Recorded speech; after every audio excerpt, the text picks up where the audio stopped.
कधीच नाही चुकणार तुमचे फेवरेट टीव्ही शोज झी5 सोबत, तेही एकदम फ्री।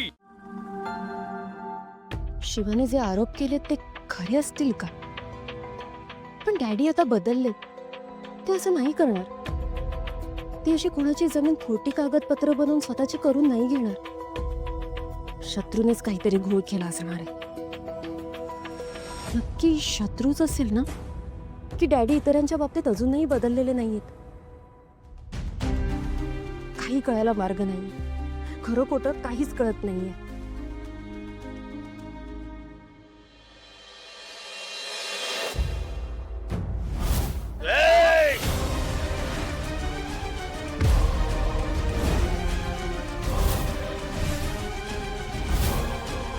डॅडी, त्या दोघांचा पण गेम वाजवायची सगळी व्यवस्था केली। तुम्ही फक्त हो म्हणा। हा, वाजवा गेम आणि माती करा आमच्या प्रतिष्ठेची, प्रॉपर्टीची आणि तुमच्या भविष्याची। अहो डॅडी, पण ते आपल्या घरात घुसले आणि आपल्यावर हात उचललाय त्यांना असं सोडायचं का?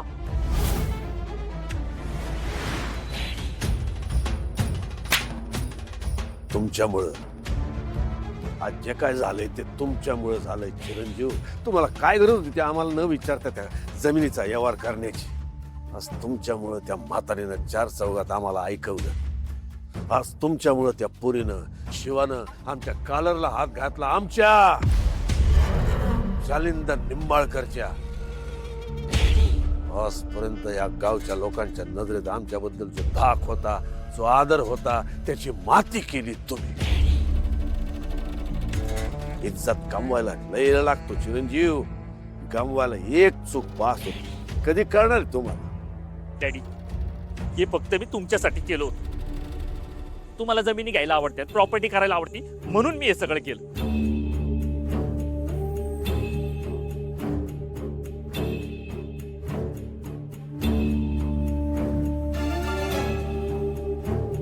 नका करू असं चिरंजीव।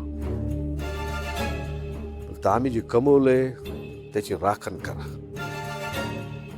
ते सांभाळा।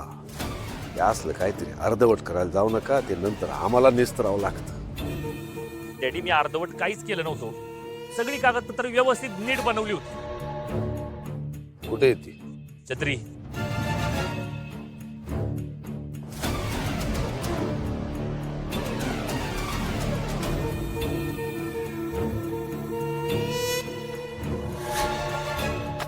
आमच्या खास कप्प्यात ठेवून द्या।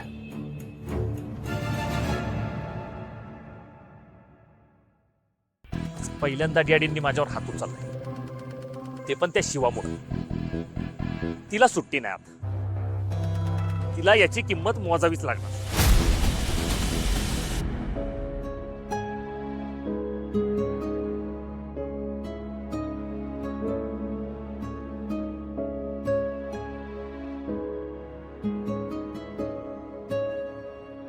शिवा, थांब।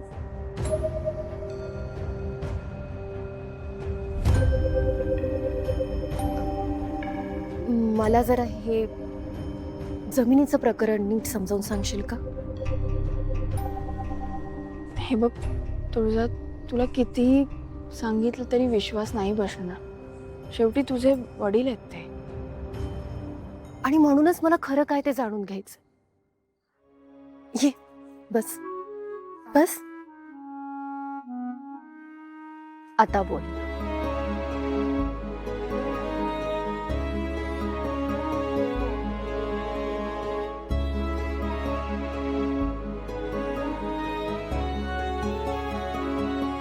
अगं आम्ही तिथे जाऊन बघितलं तर त्या 7/12वर तुझ्या बाबांचं नाव आहे। त्या 7/12तला काहीतरी बदल करून ती जमीन हडपली अगं, आणि ती जमीन बाई आजीची आहे। तिच्या आई वडिलांची शेवटची आठवण येते। तिने ती जमीन खूप कष्टाने नीट सांभाळली आहे। तिला ती जमीन आता मिळाली नाही तर खरंच ती खचेल। नाही, मी असं होऊ देणार नाही। आणि हे बघ शिवा, सूर्या डॅडींना देव माणूस मानतो, आणि म्हणूनच मगाशी मला त्याच्यासमोर काहीच बोलता आलं नाही ग। मी आता तुला खात्रीने काहीच सांगू नाही शकत की यामागे माझे डॅडी आहेत की माझा भाऊ आहे. माझा भाऊ शत्रू, एक नंबरचा कपटी आहे. आणि मला असं वाटतंय की त्यानेच हे सगळं केलं असावं. बरं मला एक सांग, ती जमीन तुमची आहे, याचे काही कागदपत्र आहेत का तुझ्याकडे? माहित नाही ना ग. त्यांनी इथे सरकारी ऑफिस मध्ये सगळ्यांना पैसे चारले, त्यामुळे ते कागद मिळणं कठीण आहे. मग आता काय करणार आहेस तू? हे बघ, त्या जागेचे मूळ कागदपत्र मिळाले ना तर सगळंच सोपं होईल. पण ते कुठे मिळतील काय माहिती. मला माहित आहे, ती माझ्या ना माहेरीच असते आणि नेमकी कुठे असतील ना हेही मला माहित आहे.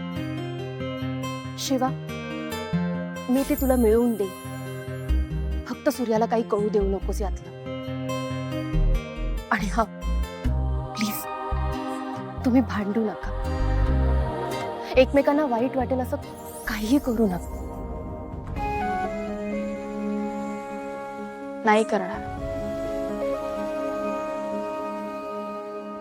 चिरंजीव, आम्हाला नाही वाटत ती पोरगी गप बसल. धमकी देऊन गेली, काहीतरी करणार. नाही डॅडी, मला नाही वाटत ती परत येईल आणि परत यायची हिंमत पण कर.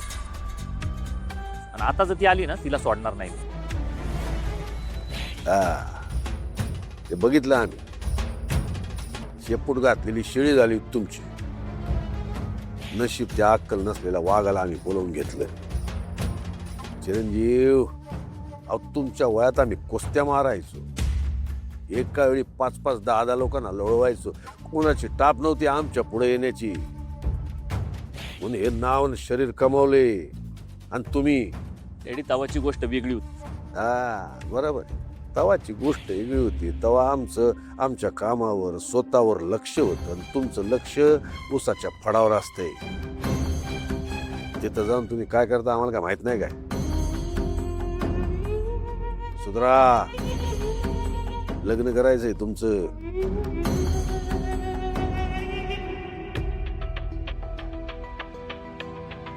अगं इथे तर लॉक आहे. आता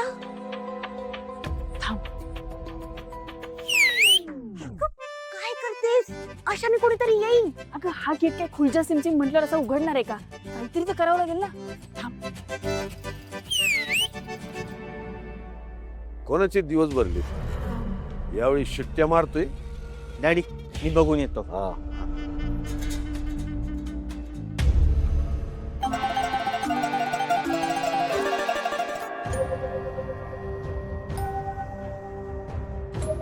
ए, कोण आहे ना तिकडं?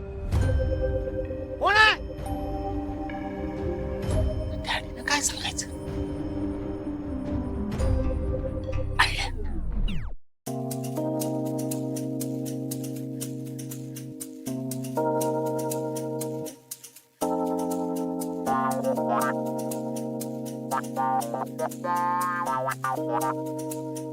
कोण आहे तिकडं? ए पोरांनो, अरे इथं कशाला शिट्टी वाजवताय?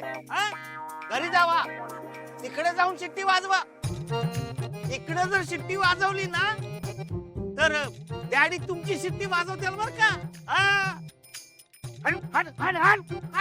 चला तिकडे. झी 5 ॲप डाउनलोड करा आणि पहा सर्व एपिसोड्स एकदम फ्री.